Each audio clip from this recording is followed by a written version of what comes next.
Hello learners and welcome to this module. Before watching to this video, my personal request is to please stay at your home in the pandemic of coronavirus. Please maintain the social distancing which is ultimately safe you, your family and your country. With the continuation of previous video of importance of pharmaceutical jurisprudence, I, Dr. Vivek from Department of Pharmacy Government Polytechnic Jalgaon is come up with the next video of the pharmaceutical legislation in India. Let us see the learning outcome. After watching this video, the student will be able to define pharmaceutical legislation, restate its scope and objective, express the evolution of concept of pharmacy as an integral part of the healthcare system. Now let us discuss the introduction and need of the pharmaceutical legislation in India.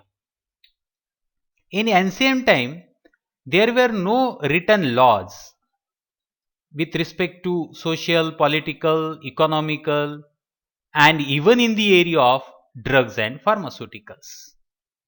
In the absence of any law, the practice of manufacturing of substandard, spurious, adulterated, and even imported drug was prevalent in India. Thus, the need of pharmaceutical legislation was felt. So, before moving on to understanding the pharmaceutical legislation, we must have to know the law first. The law is the rule of action established by authority, nation or a state. It regulate and control the various aspect of different legislation. Now let us talk about the definition of pharmaceutical legislation. Pharmaceutical legislation is a legislation which covers various laws enacted from time to time by the government for the regulation of education, practice and pharmaceutical industry for promoting healthcare system and safeguarding public health. Thus, it is covered with the social, economical and health aspect of the society. Let us discuss about the objective of pharmaceutical legislation. The main objective of pharmaceutical legislation is to ensure that the patient receives the required quality of drug which is previously tested and evaluated for its safety and efficacy. Some of the other objective under the pharmaceutical legislation which is responsible for the promote and regulate the healthcare system, pharmacy profession and the business, also promote the safeguard of the public, also promote the indigenous research technology, as well as promote and regulate the control prices of drug. Now talk about the scope. Under that scope of pharmaceutical legislation, we must have to know the first rationale behind that. The pharmaceutical legislation is to give right medication to the right patient at right time by the right person, that is registered pharmacist. The various legislation enacted are as given below. Drugs and Cosmetic Act, second one the Pharmacy Act 1948, Drugs and Magic Remedies Act 1954, Medicinal and Toilet Preparation Act 1955, Drugs and Price Control Order 1995, the Indian Patent Act 1970, Narcotic Drugs and Psychotropic Substances Act 1985, and so on. Now, let us talk about the evolution of concept of pharmacy, which is an integral part of the healthcare system. What happened?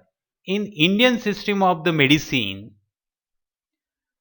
there is day by day declination in the Indian system of the medicine because of existence of allopathic medicine.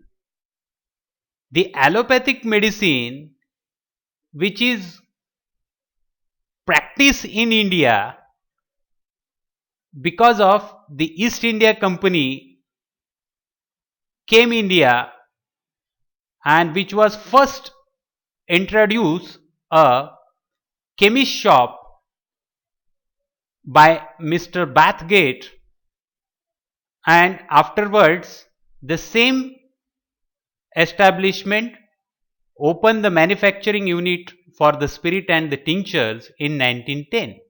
Then afterwards there is a Bengal Chemical and Pharmaceuticals,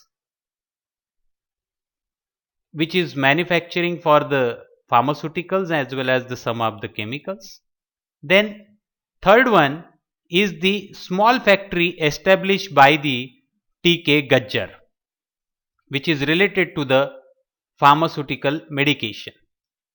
But these pharmaceutical units were not sufficient to fulfill the need of Indian public. Therefore, drugs were imported from abroad, and these cheaper adulterated drugs manufactured in the various parts of the world were imported to India, due to which Indian market got flooded with the inferior and substandard drugs.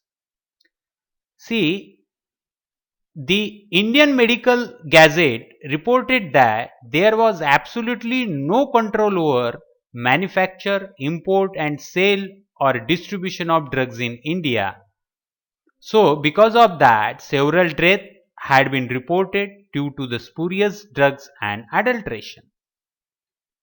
Due to the adverse report, the protest done by the people within the India and outside the country regarding the above mentioned fact, and so the British government was forced to initiate the action for drug legislation. Finally, the government was appointed Drug Enquiry Committee 1931 under the chairmanship of Lieutenant Colonel R. N. Chopra to make the effective legislation to control the import, manufacturing, distribution and sale of drug. And this committee made following recommendation. So some of them are very important and which was mentioned over here, that is drugs always belonging to the British Pharmacopoeia, that is BP, or not is needed to be checked. Then the next recommendation is the formation of Pharmacy Council of India and Provisional State Pharmacy Council, which look after the education and training of the pharmacist. The third one and very important one, recommendation is to establish the Central Drug Laboratory for testing and analysis of sample of drugs. So, but initially the government was reluctant to implement this recommendation to control the import, manufacture, distribution and sale of drug. But later the import of drug bill was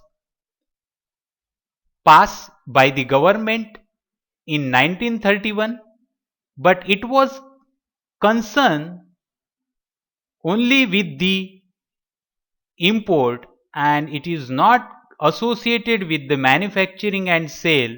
Therefore, this bill was ultimately withdrawn and finally the Drug Act 1940 was introduced, which was later amended and which is called as a Drug and Cosmetic Act 1940.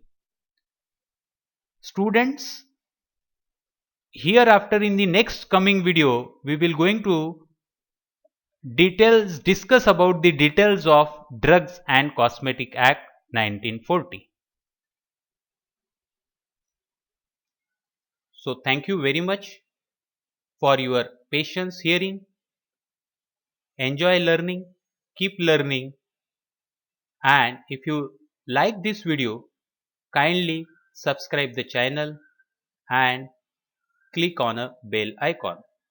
Thank you.